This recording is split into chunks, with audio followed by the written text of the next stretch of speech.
After the High Court declined the state's initial request to close the case brought by the family and the Law Society of Kenya, Justice Alexander Muteti also denied the state's request to delay the proceedings for 2 days. His request was intended to allow pathologist Hansen Odor to provide a post-mortem report on a body recently recovered from Lake Yahud, believed to be that of Yusuf Ahmed, who went missing on September 13th after being reportedly abducted in Nairobi by unknown individuals. The state, on the other hand, has applied for 2 days to enable them, to enable the government pathologists complete the test. We have not been told what are the difficulties that the chief government pathologist has encountered. The state sought additional time even after one of the pathologists hired by the family, who conducted the post-mortem alongside the government pathologist, presented a report indicating that the DNA test confirmed that the body is not that of Dela Anole Ward representative Yusuf Hussein Ahmed. On behalf of the family, I delivered the samples to Kemri.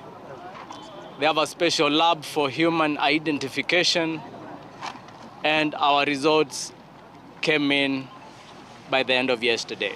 The conclusion is that the body we had conducted the autopsy was not the body of Mheshimiwa Yusuf. Justice Muteti emphasized the seriousness of the matter, directing that the hearing will continue on Friday without the pathologist's report, as the state failed to explain why the government pathologist did not provide the report as requested.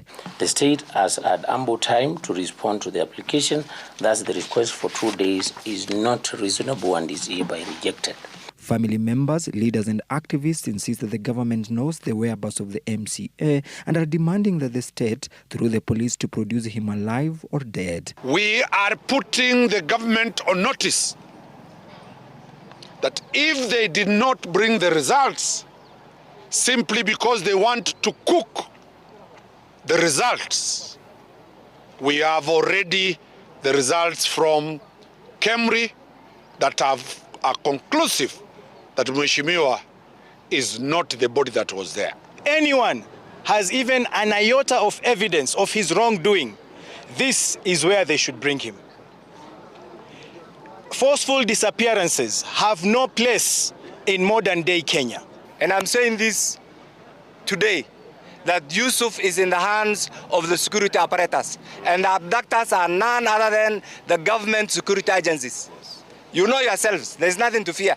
According to the family, Ahmed was abducted by unknown assailants on Friday, September 13th, 2024 at around 8 p.m. along the Enterprise Road in Nairobi. The heavily armed assailants driving in 2 unmarked Land Cruiser Prados intercepted Ahmed's taxi, forcefully removing him from the vehicle and whisking him away to a unknown location.